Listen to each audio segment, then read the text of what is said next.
बधाई हो सिंगल भाइयों और बहनों, तुम्हारी किस्मत खुलने वाली है, क्योंकि जो छोटे छोटे कपल्स हर वक्त पब्लिक में प्यार दिखाकर सिंगल लोगों को जलाते रहते हैं, आखिरकार उनके लिए एक सजा देने वाला आ चुका है। खासकर वैलेंटाइन डे के दिन यही किलर सबसे ज्यादा एक्टिव हो जाता है। उस दिन प्रपोज करने वाले लोगों का तो सीधे मौके पर ही काम तमाम कर दिया जाता है। उनकी लाशें निकालकर खून से बने टोटेम की तरह सजाई जाती है और जो कपल्स बेसब्र होकर रोमांस में लगे होते हैं उन्हें साथ साथ मारकर हमेशा के लिए दुखी जोड़ा बना दिया जाता है। जितना ज्यादा कोई कपल मीठा और प्यार में डूबा हुआ होता है, उनकी मौत उतनी ही ज्यादा दर्दनाक होती है। सबसे डरावनी बात यह है कि तुम्हें जरा भी पता नहीं होता कि उस मास्क के नीचे किलर लड़का है या लड़की, और ये भी नहीं पता कि कहीं वो तुम्हारा एक्स तो नहीं जो तुम्हारी खुशहाल लाइफ खत्म करने भेजा गया हो। कुछ लोग कहते हैं कि ये 2025 की सबसे मजेदार, सबसे क्रूर और पूरी तरह दिमाग हिला देने वाली वैलेंटाइन हॉरर फिल्म है, जबकि कुछ लोग इसे जरूरत से ज्यादा हिंसक और खून खराबे से भरी बताते हैं। लेकिन मैं गारंटी देता हूँ आखिरी 10 मिनट का डबल ट्विस्ट तुम्हारी रूह तक हिला देगा और शायद उसके बाद तुम कभी वैलेंटाइन डे मनाने की हिम्मत ही न करो। खैर ज्यादा बातें नहीं, आज हम बात करेंगे हार्ट आइज की। Sound effect. कहानी की शुरुआत ही ऐसे होती है कि डर का लेवल तुरंत मैक्स पर पहुंच जाता है। वैलेंटाइन डे से एक दिन पहले एक आदमी हाथ में डायमंड रिंग लेकर घुटनों पर बैठता है अपनी गर्लफ्रेंड को एक परफेक्ट रोमांटिक प्रपोजल देने के लिए, लेकिन लड़की बस एक फोन कॉल उठाने के लिए मुड़ती है और अगले ही पल साउंड इफेक्ट। खुशियों से भरा वो प्रपोजल सीन सेकंडों में खून से लथपथ मौत का मंजर बन जाता है। लड़की डर के मारे जोर से चीख पड़ती है, लेकिन तभी तीरों की बारिश शुरू हो जाती है, जैसे आसमान से मौत बरस रही हो। वो जान बचाने के लिए पूरी ताकत से भागती है, लेकिन उसके टखने को एक तीर आर पार चीर देता है। वो रुकने की हिम्मत नहीं करती, घायल पैर घसीटते हुए लड़खड़ाती भागती हुई पास की एक वाइनरी में घुस जाती है। सामने सिक्योरिटी गार्ड से टकराते ही उसे एक पल के लिए राहत मिलती है। उसे लगता है कि अब वो बच गई, लेकिन किलर बेखौफ उसके पीछे पीछे अंदर घुस आता है। गार्ड जैसे ही पिस्टल निकालता है, ट्रिगर दबाने से पहले ही एक उड़ता हुआ चाकू सीधे उसे लग जाता है और वो मौके पर ही मर जाता है। अब लड़की पूरी तरह टूट चुकी है, उसके पास भागते रहने के अलावा कोई रास्ता नहीं। घबराहट में बिना सोचे समझे वो एक विशाल जूस मशीन के अंदर छिप जाती है। वो सांस रोककर उस तंग जगह में सिकुड़कर बैठ जाती है, इतनी खामोशी से कि जैसे जिंदा ही न हो। जब तक कदमों की आवाज दूर नहीं चली जाती वो हिलती तक नहीं। फिर धीरे धीरे राहत की सांस लेकर बाहर निकलने की कोशिश करती है, लेकिन अगले ही पल उसने खुद को इस लोहे के खोल में बंद तो कर लिया था। सोचा अब सुरक्षित है, पर किलर आराम से स्विच दबाता है और मशीन चालू हो जाती है। तुरंत दो भारी स्टील प्लेटें धीरे धीरे बीच की ओर दबने लगती है। लड़की जितनी भी चीखती है, रोती है, रहम की भीख मांगती है, किलर पर कोई असर नहीं पड़ता। वो बस खामोशी से इस खून से भरे तमाशे का मजा लेता रहता है। और इससे भी ज्यादा डरावनी बात, वो खून से मिले अंगूर के रस को बैरल में भरकर उसे वाइन की तरह फर्मेंट करता है और बेच देता है उन कॉलेज स्टूडेंट्स को जो अभी अभी दुनिया में कदम रख रहे होते हैं। तभी वो आखिरकार अंधेरे से बाहर आता है। उसके चेहरे पर एक अजीब सा मास्क है, जिसकी दिल के आकार वाली आंखों की जगह के अंदर बस काली डरावनी खामोशी दिखाई देती है। एक जोड़ी खून जैसी लाल आंखें हर उस कपल को घूर रही थी जो खुलेआम प्यार दिखा रहा था। वही है बदनाम हार्ट आई किलर, जो सिर्फ कपल्स का शिकार करता है। ये खूनी वारदात पूरे शहर को हिला देती है। पुलिस को सूचना मिलते ही मौके पर पहुंचती है और जूस मशीन के अंदर से इंसानी शरीर के कई टुकड़े बरामद होते हैं। फैक्ट्री के सीसीटीवी में किलर का साइड फेस कैद हो जाता है। तभी पुलिस को एहसास होता है कि हर साल वैलेंटाइन डे पर कपल्स का कत्लेआम करने वाला रहस्यमयी भूतिया किलर अब उनके शहर में भी आ चुका है। घटनास्थल से पुलिस को एक अंगूठी मिलती है, जिसके अंदर जेस के 2 अक्षर खुदे हुए होते हैं। उस पर मिले फिंगरप्रिंट किसी भी मृतक से मैच नहीं करते, इसलिए पुलिस मान लेती है कि ये किलर की ही गिरी हुई चीज है और यही उनके पास उसे पकड़ने का इकलौता सुराग बन जाता है। उधर कहानी की नायिका एमी, जो एक ज्वेलरी कंपनी में प्रमोशनल प्लानर है, इस किलर की अचानक एंट्री से बुरी तरह फंस जाती है। उसका रोमांटिक कैंपेन, जो प्यार का जश्न मनाने के लिए बनाया गया था, अब मजाक बनकर रह जाता है। बॉस मीटिंग में ही उसका पूरा प्लान खारिज कर देता है और उसकी नौकरी भी खतरे में पड़ जाती है। हालात संभालने के लिए कंपनी तुरंत जेसन को बुलाती है, एक बेहद टैलेंटेड क्रिएटिव डायरेक्टर जिसे इंडस्ट्री में कंज्यूमर क्यूपिड कहा जाता है और जो पहले न्यूयॉर्क की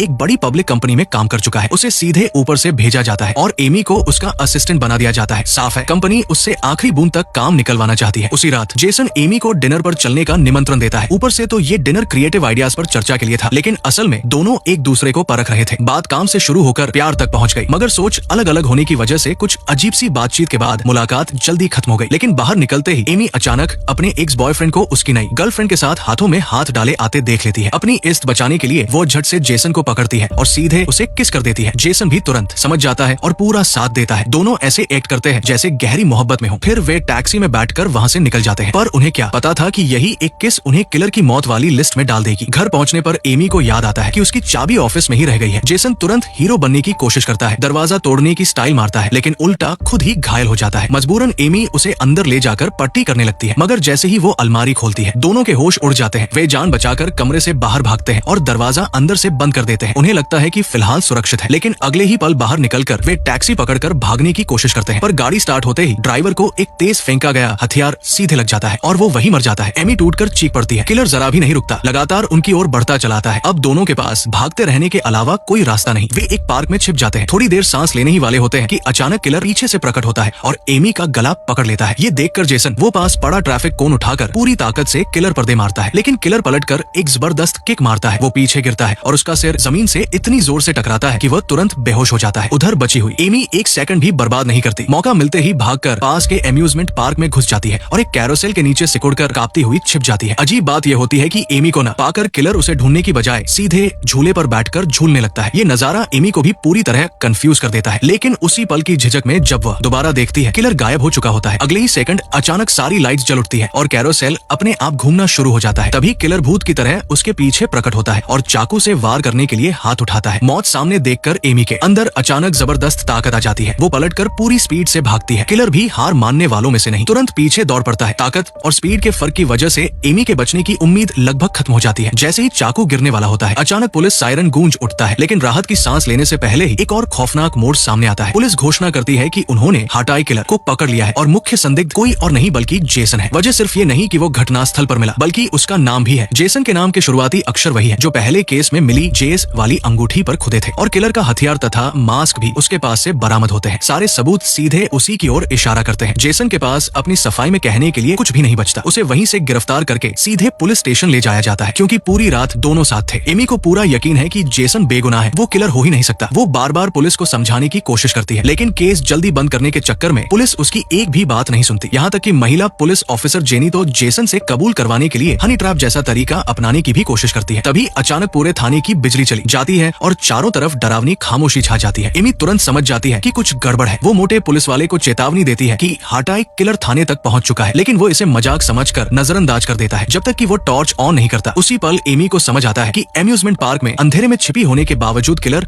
उसे कैसे ढूंढ पाया था। उसके मास्क में नाइट विजन लगा हुआ है। अब बाकी पुलिस वाले भी सतर्क हो जाते हैं, लेकिन बहुत देर हो चुकी होती है। वार का साउंड इफेक्ट पुलिस वालों को खत्म करने के बाद किलर सीधे पूछताछ वाले कमरे की ओर बढ़ता है। अंदर जेसन हथकड़ियों से बंधा हुआ है। वो लड़ भी नहीं सकता, बस टेबल के चारों तरफ घूम घूम कर खुद को बचाने की कोशिश करता है, जैसे कोई खंभे के चारों ओर भाग रहा हो। लेकिन वही डरावना अंजाम फिर भी सामने आ ही जाता है। तभी अचानक बाहर से कुछ हलचल की आवाज आती है। वैसे तुम निशाना लगाने में बहुत खराब हो। मौत के मुंह से बचकर दोनों किसी तरह थाने से भाग निकलते हैं। 2 बार साथ साथ मौत से बचने के बाद वे एक पल के लिए भावुक होकर एक दूसरे को किस करने ही वाले होते हैं। तभी किलर फिर से पीछे आ पहुंचता है। मजबूर होकर दोनों गुस्से में एक दूसरे को देखते हैं और दोबारा जान बचाकर भागना शुरू कर देते हैं। लेकिन मुसीबत ये थी कि पुलिस स्टेशन शहर के बिल्कुल बीचों बीच था, इसलिए दोनों चाहकर भी किसी सुनसान जगह की ओर नहीं भाग सकते थे। घबराहट में बिना दिशा देखे भागते भागते वे सीधे एक ओपन ड्राइव इन सिनेमा पहुंच जाते हैं। संयोग से वैलेंटाइन डे होने की वजह से वहाँ कपल्स की भारी भीड़ जमा होती है। किलर के लिए तो जैसे भेड़ों के बीच भेड़िया घुस गया हो, और वो तुरंत कत्लेआम शुरू कर देता है। रात का समय होने और रोशनी कम होने की वजह से किसी को गिरती लाशें दिखाई ही नहीं देती। उल्टा लोग उसे किसी अनोखे कॉस्ट्यूम वाले परफॉर्मर की तरह समझते हैं। ये देखकर जेसन और एमी मन ही मन सोचते हैं, जो हो रहा है होने दो, बस हम बच जाएं, और तुरंत भागकर एक कैंपर वैन में छिप जाते हैं। लेकिन अंदर पहले से ही एक रोमांटिक कपल मौजूद होता है। जेसन उन्हें चेतावनी देता है कि हटाई किलर आसपास ही है, पर वे डरने की बजाय इसे और रोमांचक समझने लगते हैं। तभी अगले ही पल खून से लथपथ सच्चाई सामने आते ही अफरा तफरी मच जाती है। पूरा ड्राइव इन थिएटर चीखों से गूंज उठता है। लोग जान बचाकर भागने लगते हैं, जबकि किलर बिना किसी डर के भीड़ के बीच खुलेआम लोगों को मारता जाता है। जेसन एमी को लेकर भागना चाहता है, लेकिन अचानक एमी को लगता है कि किलर यहाँ उनकी वजह से आया है और निर्दोष लोगों की मौत के लिए वे भी जिम्मेदार है, इसलिए उन्हें सामने आकर इसका अंत करना होगा। किलर सचमुच उनकी ओर मुड़ जाता है। जेसन बिल्कुल नहीं डरता एमी के सामने फिर से हीरो बनने के लिए। वो बिना सोचे समझे सीधे किलर पर टूट पड़ता है। नतीजा, जेसन ने अपनी ताकत को थोड़ा ज्यादा ही आंक लिया था, लेकिन लड़ाई में वो अकेला नहीं था। दोनों मिलकर आखिरकार उस खतरनाक हटाई किलर को मार गिराते हैं। मगर जब वे उत्सुकता में उसका मास्क उतारते हैं तो वही जड़ होकर रह जाते हैं, क्योंकि उस आदमी को वे बिल्कुल नहीं पहचानते। सच कहूँ तो यहाँ सवाल ये है कि न पहचानना कोई अजीब बात तो है नहीं, फिर इतना हैरान होने की क्या जरूरत थी। काफी देर बाद पुलिस पहुंचती है और बिना कुछ खास किए सीधे केस बंद कर देती है। हालांकि बाद में कई बार मुलाकात होती है, फिर भी एमी जेसन के साथ अपने रिश्ते को कभी स्वीकार नहीं करती। उल्टा वो महिला पुलिस ऑफिसर जेनी से कहती है कि उसे एयरपोर्ट छोड़ दे, जहाँ से आई थी वही वापस चली जाएगी। इस तरह दोनों जल्दबाजी में विदा ले लेते हैं। शुरुआत में एमी को फर्क नहीं पड़ता, लेकिन घर लौटने के बाद उसे भीतर एक अजीब खालीपन महसूस होता है। तभी उसे एहसास होता है कि वो जेसन से प्यार करने लगी है। पछतावा न रहे इसलिए वो तुरंत एयरपोर्ट की ओर भागती है, लेकिन भीड़ में जेसन कहीं दिखाई नहीं देता। तभी एक अनजान कॉल आती है। हेलो, गुलाब लाल होते हैं, बैंगनी काले, अंदाजा लगाओ कौन मेरे साथ है और वापस नहीं आएगा। एमी घबराकर पूछती है, तुम कौन हो? जवाब आता है, हम पहले मिल चुके हैं, मुझे भूल मत जाना। सेंट वैलेंटाइन चैपल अकेले आओ वरना वो मर जाएगा। एमी तुरंत समझ जाती है कि असली हटाई किलर शायद अभी भी जिंदा है, लेकिन उसके पास सोचने का वक्त नहीं होता। वो अकेले ही जल्दबाजी में चर्च की ओर निकल पड़ती है। दरवाजा खोलते ही वो देखती है जेसन खून से लथपथ हालत में बंधा हुआ है। तभी उसके पीछे धीरे धीरे एक और हटाई किलर उभरकर सामने आता है। जैसे ही वो अपना मास्क उतारता है, एमी का शरीर कांप उठता है, क्योंकि वो उसे पहचानती है। वही आदमी जिससे उसकी मुलाकात पुलिस स्टेशन में कंप्यूटर ठीक करते समय हुई थी, साइमन। एमी हक्की बक्की होकर पूछती है, तो फिर हमने किसे मारा था? हंसी एली, बेचारा बेवकूफ एली। एमी अविश्वास से पूछती है, तुम लोग कपल थे? जवाब आता है, कपल नहीं, थ्रपल। तभी अंधेरे से महिला पुलिस ऑफिसर जेनी बाहर आती है और सारी सच्चाई सामने आ जाती है। असल में हार्ट आई किलर कभी एक व्यक्ति था ही नहीं, बल्कि शुरू से ही एक जोड़ी थी, जेनी और साइमन। उनके नामों के शुरुआती अक्षर मिलकर वही जेएस बनते हैं, जो उस अंगूठी पर खुदे थे और जिसे उन्होंने मारा था। वो असली किलर नहीं, बल्कि इस जोड़ी का दीवाना फैन था जो उनकी नकल कर रहा था। सबसे बेतुकी बात ये कि उनका असली टारगेट तो एमी का एक्स बॉयफ्रेंड था, लेकिन उस जलन भरे किसकी वजह से उन्होंने अपना निशाना बदल दिया। अब जेनी जमीन पर पहले से रखी हुई एक बंदूक की ओर इशारा करती है और कहती है, उसमें सिर्फ एक गोली है और जिंदा सिर्फ एक ही बचेगा। ये उनके हिसाब से सच्चे प्यार की सबसे तेज और सबसे क्रूर परीक्षा है। कांपते हाथों से एमी बंदूक उठाती है। वो स्वार्थी बनकर अकेले बचने का रास्ता नहीं चुनती, बल्कि भागना छोड़कर जेसन के सामने दिल से अपने प्यार का इजहार करने लगती है। मुझे वो कहानी जैसा प्यार चाहिए, वो परफेक्ट एंडिंग, सिर्फ एक रात नहीं। नहीं नहीं नहीं, ऐसा मत करो, नहीं, अरे रुक जाओ, नहीं नहीं, मुझे माफ कर दो एली, हंसी, मुझे छोड़ो। एमी की ये चाल खुद को चोट पहुंचाकर संतुलन बिगाड़ने वाली सीधे हालात पलट देती है। इसके बाद शुरू होती है एक बराबरी की लड़ाई, आदमी बनाम आदमी और औरत बनाम औरत। ओह, ये मिस मत करना। आखिरकार ये खूनी मुकाबला 2 मौतों और 2 गंभीर रूप से घायल लोगों के साथ खत्म होता है और इस रक्तरंजित वैलेंटाइन डे का अध्याय भी यही बंद हो जाता है। समय आगे बढ़ता है। 1 साल बाद का वैलेंटाइन डे। पूरे 1 साल साथ बिताने के बाद एमी और जेसन का रिश्ता गहरा हो चुका है। अब बात प्यार के इजहार से आगे बढ़कर शादी तक पहुंच गई है। वही ओपन ड्राइव इन थिएटर, वही चांदनी रात जो इस खास पल की गवाह बनने वाली है। तभी अचानक फोन की घंटी माहौल तोड़ देती है।